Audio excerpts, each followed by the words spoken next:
Pessoal, sejam bem-vindos a mais um vídeo do canal O Mundo da Ciência e continuando nossa série de relatividade restrita, hoje vamos falar da primeira consequência da relatividade especial, que é a dilatação no tempo.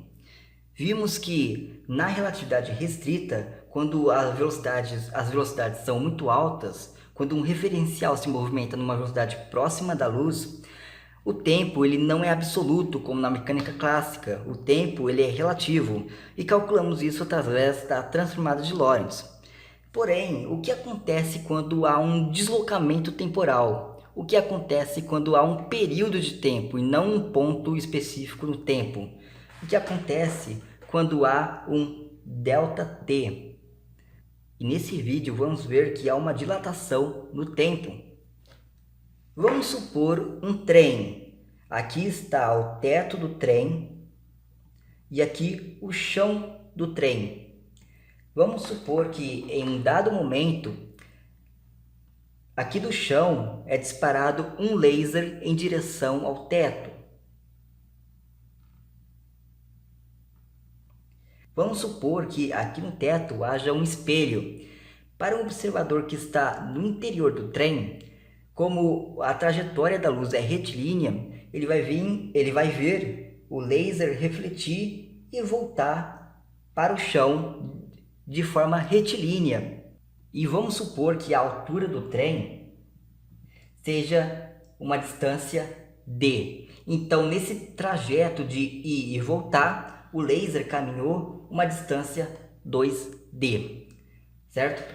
Para um observador que está no interior do trem, o período de tempo que leva para o laser ir e voltar, que eu vou chamar de ΔT0, é igual à distância total percorrida pelo laser sobre a velocidade do laser, que é a velocidade da luz. Esse tempo ΔT0 eu vou chamar de tempo próprio, que é o tempo medido para um observador que está dentro do trem em movimento. Então, falamos agora sobre uma pessoa que está no interior do trem. Eu vou chamar essa pessoa que está no interior do trem de referencial S0. Para essa pessoa, o trem não se movimenta. O trem não tem uma velocidade relativa em relação a essa pessoa. Para ela, o trem está parado. Agora vamos observar o que acontece para uma pessoa, para um observador no exterior do trem. Para ele, o trem está em movimento e com uma velocidade u. E vamos supor que essa velocidade é suficientemente perto da velocidade da luz. Então aqui nós temos o trem visto de fora. Aqui nós temos vou colocar em azul aqui para ficar igual. Temos o teto do trem e o chão do trem. Em um dado momento, o laser é acionado. E como o trem está em movimento, o observador externo vai ver a trajetória do laser como se fosse um triângulo. Então ele sai daqui, bate no teto e retorna para o chão. Vamos supor que essa distância na diagonal aqui tem valor L.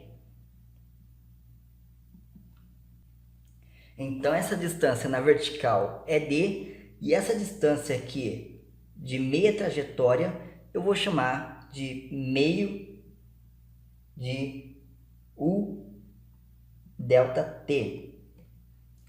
E podemos utilizar aí essa distância aqui que o laser percorre, eu chamei de L.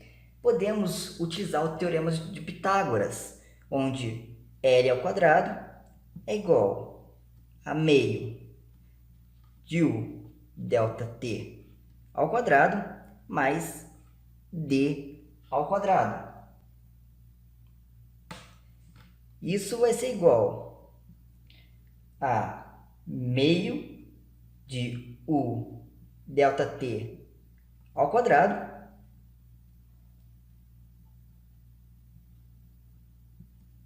mais meio de c ΔT0 ao quadrado. Porque lembrando que ΔT0 é igual a 2d sobre C. Então, D é igual a meio de ΔT0 vezes C, certo? Isso daqui é esse termo aqui. E uma outra relação diz que ΔT é igual a 2L sobre C. Então, podemos afirmar que L é igual a meio de ΔT vezes C. E podemos jogar isso aqui também no lugar de L. Então, vai ficar L ao quadrado agora vira meio de ΔT vezes C. Tudo isso ao quadrado é igual a meio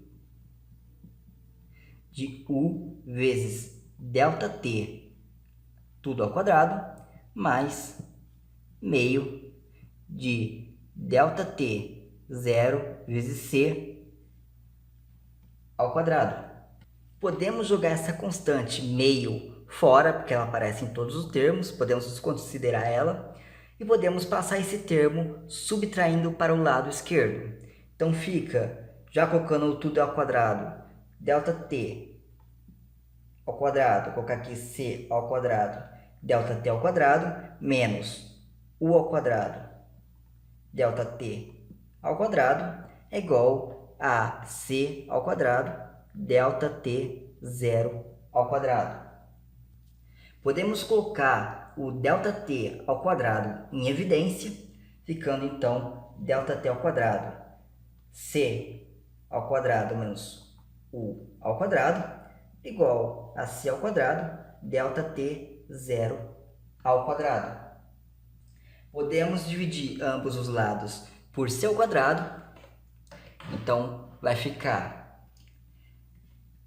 ΔT ao quadrado, C ao quadrado menos U ao quadrado sobre C quadrado, igual a ΔT 0 ao quadrado. Esse termo aqui é como se fosse um MMC. Então, eu posso colocar o C ao quadrado dividindo os dois termos. Fica C ao quadrado sobre C quadrado menos U ao quadrado sobre C quadrado. Então, fica que ΔT ao quadrado vezes C ao quadrado sobre C ao quadrado é 1. 1 menos U quadrado sobre C quadrado. Isso igual a ΔT 0 ao quadrado. Agora eu posso tomar a raiz quadrada de ambos os lados. E resulta, vou colocar aqui em cima,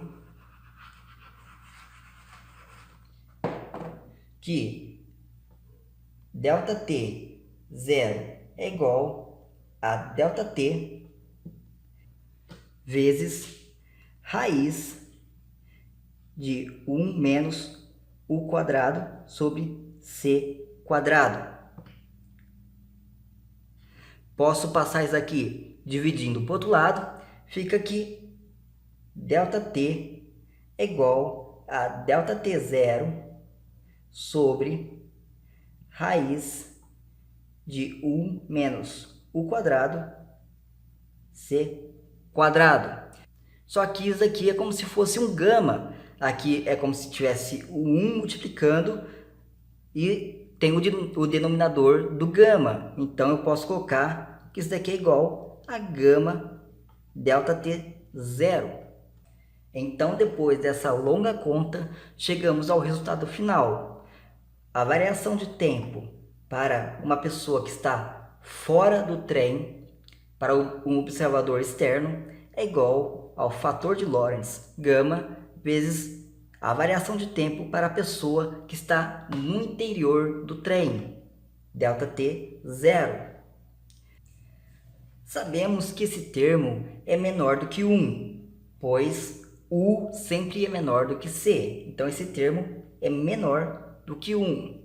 1 menos algo menor do que 1 vai resultar em algo menor do que 1. Qualquer coisa dividido por um número menor do que 1 vai dar maior do que 1. Então, gama sempre é maior do que 1. E utilizando essa relação, podemos verificar que ΔT é sempre maior do que o ΔT0. Então, o tempo para um observador externo ao trem vai ser maior do que o tempo para um observador que está no trem, que está dentro do trem. Isso é o que chamamos de dilatação do tempo. O tempo no interior do trem, para o observador do interior do trem, passa mais devagar em relação ao tempo fora do trem. E se tomarmos a situação absurda de que a velocidade do trem U tende à velocidade da luz, chegamos à seguinte conclusão, que U ao quadrado sobre C ao quadrado vai ficar cada vez mais próximo de 1, porque U tende a C, e C sobre C é 1. Então isso aqui tende a 1. 1 menos algo que tende a 1 vai tender a 0. E quando a gente tomar o limite que U tende a C, o gama ele vai tender ao infinito. Então nós temos que, quando a velocidade é absurdamente alta, que tende à velocidade da luz, o tempo ele tende ao infinito. Então é como se o tempo parasse para o observador que está no interior do trem. Quando a velocidade do trem chega na velocidade da luz, o tempo para o observador que está no interior do trem, ele para, ele é igual a 0. E de fato, se pegarmos o fator de Lorentz, gama, e colocar ele em função do quociente U sobre C, vemos que quando esse quociente chega ao valor 1, ou seja, quando a velocidade U é igual à velocidade da luz, a função gama ela explode para o infinito, ou seja, há uma assíntota vertical no valor 1. Então agora vamos fazer um exemplo prático dessa consequência. Vamos supor dois gêmeos. Um gêmeo fica na Terra, enquanto o outro gêmeo embarca numa espaçonave que irá viajar a 0,98 vezes c, ou seja, 98% da velocidade da luz, e esse gêmeo que está na espaçonave viaja durante uma semana, ou seja, 604.800 segundos. Eu quero saber quanto tempo se passou na Terra, quanto tempo se passou para o irmão que ficou na Terra. A primeira parte da resolução, como sempre, é encontrar o fator de Lorentz, o gama. Bom, para não perder tempo, e como todo mundo já sabe a formulinha do gama, eu já calculei aqui. E o gama deu aproximadamente 5. Então, é só jogar agora na fórmula da dilatação do tempo. O ΔT é igual a 5 vezes 604.800, o que vai dar 3.024.000. Convertendo esse resultado para dias, o ΔT é igual a 35 dias. Ou seja, para o irmão que estava na espaçonave, passou apenas uma semana. Mas para o irmão que ficou na Terra, se passaram 35 dias, ou seja, mais do que um mês. Essa é a dilatação do tempo.